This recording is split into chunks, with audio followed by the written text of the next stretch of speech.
What's up, guys? Today I'm going to be making a video on the best unranked fights to make in the second half of 2024.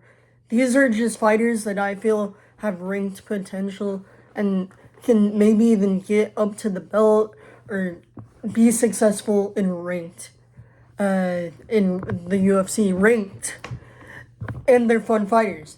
So first off, for flyweight, I have two prospects in Joshua Van and Asu Almabayev. So I think the fight this should be ranking contention. Joshua Van is obviously still proving himself, but he is a really big prospect. People think he has the potential to make it to top five. And Asu Almabayev, he's been proving himself to be great. He just beat a 6 foot flyweight just by nut hugging. He did good though. It was a fun fight, I thought. It was chill. He's a good nut hugger, but he's good at it. So I think these are the two best unranked prospects in flyweight that I can think of at least. So the fight's definitely gonna test Joshua Van's skill on the ground, and it's also gonna test Asu's skill on the feet. So we're gonna see whether Asu is chinny, whether Joshua Van has holes in his game on the ground, or what. But I think it's either gonna build Joshua Van's hype a bunch if he wins, or it's gonna transfer it to Asu Almabayev, and then we're gonna have another Russian Islamic fighter that just nut hugs. Okay. Hopefully Joshua Van wins that, but I think that's the next fight to make. Bantamweight. I'm gonna say Raul Rosas Jr. versus Kyler Phillips. So, I'll explain this one. It's Raul's chance to prove himself as a ranked fighter, and I know Kyler Phillips is ranked, but Raul isn't. So I'm gonna consider this on the list. So I think that this could be his chance to make it into ranked fighting, and he could take that place. And Kyler Phillips, he's never been finished. So maybe Raul Rosas Jr. can take the stat away by knocking him out, knocking him out or submitting him, or it can be a close decision.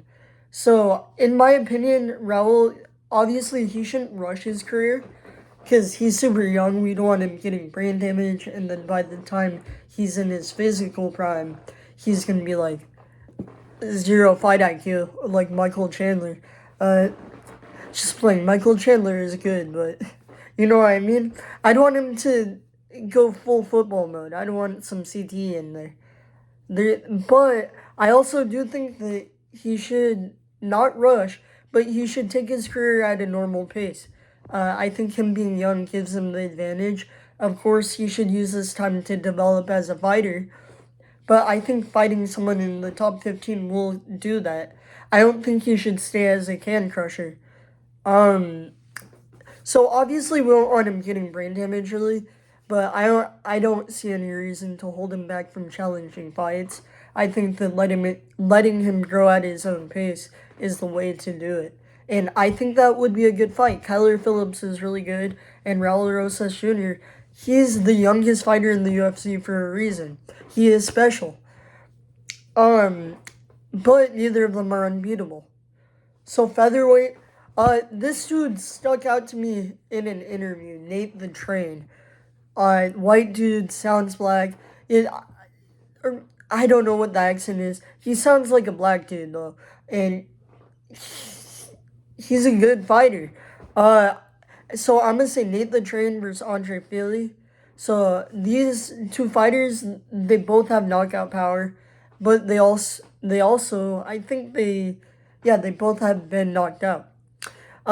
So it's not a who gets knocked out first thing, but I think it's going to be a solid fight with a lot of high volume, and I think there's going to be back and forth shots, and I think Nate the Train versus Andre Fili is a very fun fight to make in featherweight. So moving on to lightweight. Oh yeah, what I was going to say about Nate the Train. I don't know why his interviews are just funny as shit. And he sounds black and he's white. That's just what stood out to me. So he's also a good fighter. He was just in my mind when I thought about unranked featherweights. So lightweight, I'm gonna say Tom Nolan versus Terrence McKinney, T-Rex. These dudes are like the same people. They end up either getting chinned early or chinning someone. Um, I think that both of them are seen as like they were high prospects, but they got fraud checked. At least T Rex did. I don't know about Tom Nolan, but I do know that Tom Nolan he has been chinned before, and he's kind of chinny. Um, so I think it's gonna be a good race to see who gets knocked out first. And this isn't gonna be a high volume fight. This is probably gonna end very early in the first. Uh, it's just gonna be a cool knockout, I think, and it's gonna add a clip to the highlight reel for either one of them and bring some hype back. So now for welterweight. For welterweight, I'm going to say Brian Battle versus Kevin Holland. Okay, let me explain.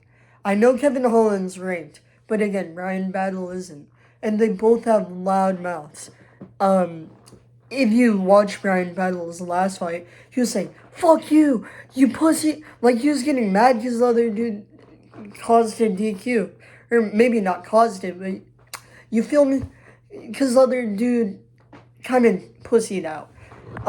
So Brian Battle, he has a large mouth, and so does Kevin Holland. They both are gonna be shit talking as they fight, and I think it's gonna be really funny. So I think that both fighters they're really fun fighters. I'm a big Kevin Holland fan, and after watching Brian Battle, I'm now a Brian Battle fan, even if he is kind of a douchebag. I think that this would be a high volume striking match. I don't think someone would get chinned, but maybe someone would. But the winner will have a disrespectful speech. They're gonna say "fuck you" to the other dude. I Kevin Holland's normally pretty respectful sometimes, but in the post fight, I think he's normally respectful. But versus Brian Battle, someone who's also talking trash a bunch, someone who definitely would have a disrespectful post fight speech. I think both of them are guaranteed to at least give a little "fuck you" to the other dude in your face. You know what I mean? That would be a really fun fight in my opinion, and I think it makes sense with the wins they have and the losses they have. And middleweight, for middleweight, I'm gonna say, in my opinion, the two most fun unranked fighters: Michelle Pereira versus Roman Kopylov. So I think they're both very fun fighters. They almost always get a finish. Michelle Pereira, he just jumps around early and he's hella flashy. Everyone knows him because he backflips on everyone, but his gas tank is an issue. And Roman Kopylov may wrestle him or he may outstrike him. And I think that the big problem for Michelle Pereira, that's going to be his gas tank if he ends up fighting.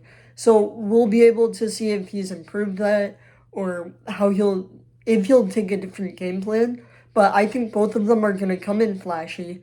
It's going to be really fun. And it's either going to be Kopylov getting a good kick as a counter, maybe gassing Pereira out, or he's going to get a face full of knee followed by a backflip on his head. It's going to be all over the place, and it's going to be super entertaining. And I think it has almost 100% chance of ending in a finish, which in my opinion is a good fight. So now we're on to light heavyweight, and I'm gonna say Vitor Petrino versus Carlos Ulberg. It seems like these two are just destined to fight, in my opinion, because Vitor Petrino, he lost to Anthony Smith on a fluke, in my opinion now. Anthony Lionheart Smith, the GOAT, never flukes, but it was a fluke. So Vitor Petrino is coming off a loss to him. Pretty embarrassing. He's going to be really hungry. He is a very good fighter. He has hard hits. He's been knocking people out. And he was about to knock Anthony Smith out until he got choked out. He did lose though. I hate how people just say fluke. to everything. Even if it's a fluke win, the person still won. Anthony Smith got that win against a very dangerous dude in Vitor Petrino. And he is very dangerous. So Carlos Solberg is also a very dangerous dude. He's been chinned before, but he has knockout power, and he's been on a 6 or 7 fight win streak, I think.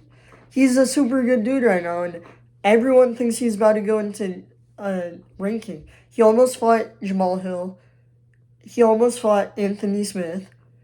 It's time for him to fight Vitor Petrino, and winner fights Jamal Hill, in my opinion, once Jamal Hill heals up.